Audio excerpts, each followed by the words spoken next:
So, adaptation can be impressive. Drift is something that actually appeals to the geeks among us. I have a geeky side too. Okay? Drift isn't such a morphologically or artistically beautiful thing. It's a mathematically beautiful thing.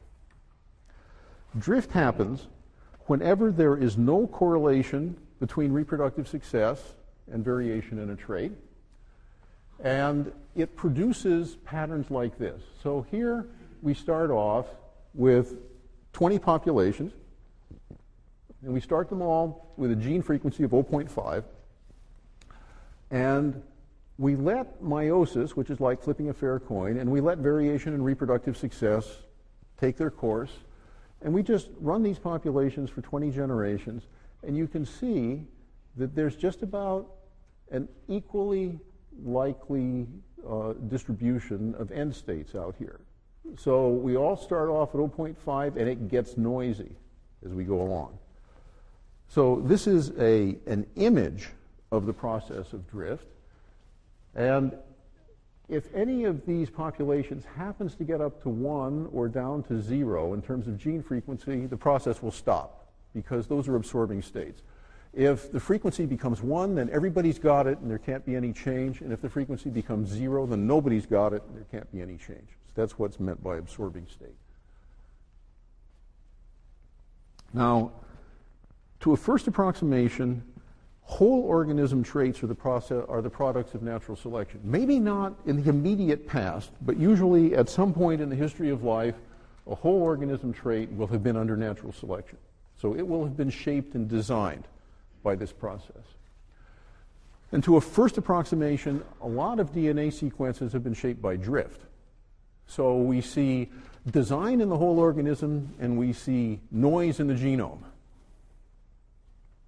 To a rough cut. Lots of exceptions.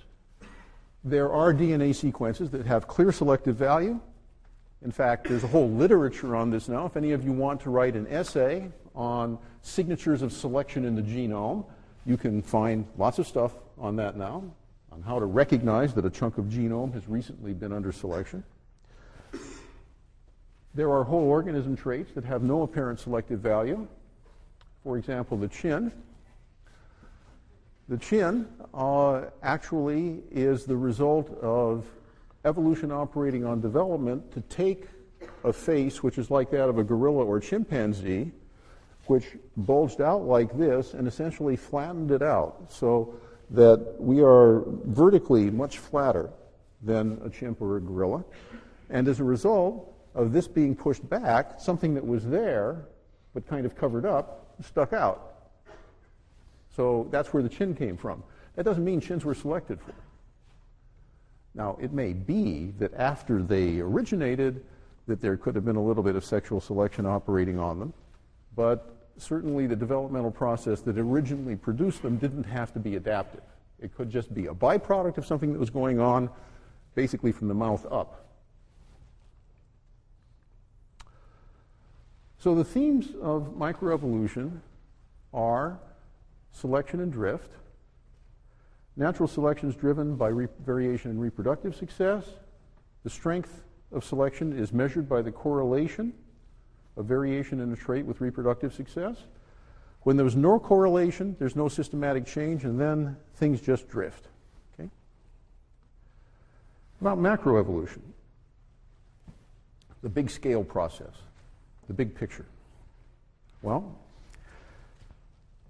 here are sort of the basic statements about macroevolution. If anybody asked you, what does this fancy word macroevolution mean? Tell them, basically, this is it. There's one tree of life. Everything on the planet had a common origin. Everything is related to everything else,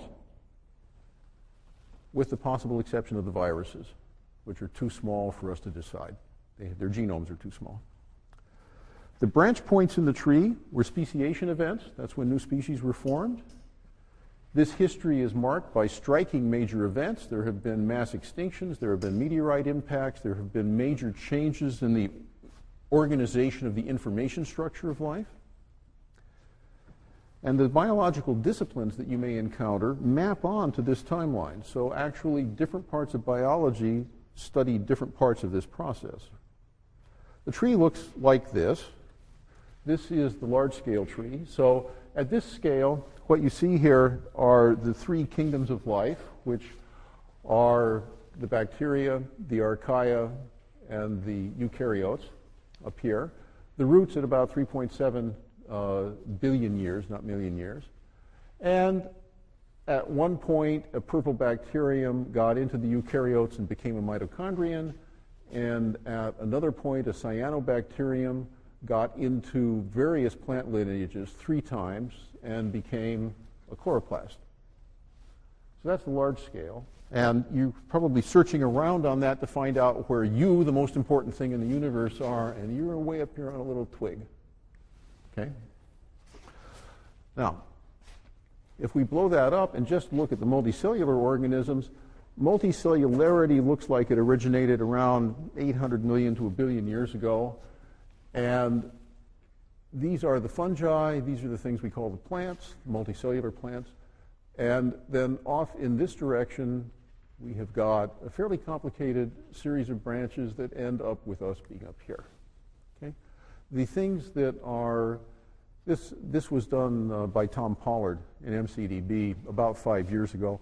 And at that point, the things in yellow had genomes that had been completely sequenced. Now there are hundreds of completely sequenced genomes.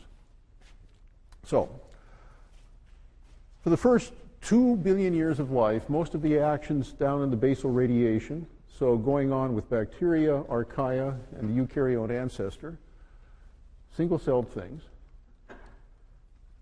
We're just, at that scale, we're just way up at a small twig on the tip.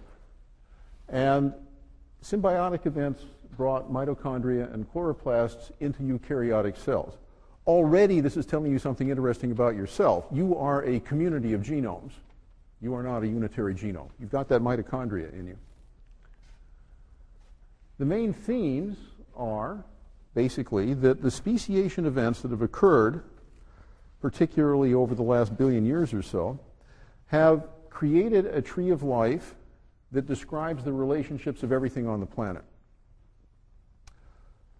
Systematic biology, phylogenetics, tries to infer the history of life by studying those relationships. And there's a real deep issue here of how do we infer the tree. The organisms don't come with a barcode on their foreheads telling us who they are related to. We have to try to figure out who they're related to.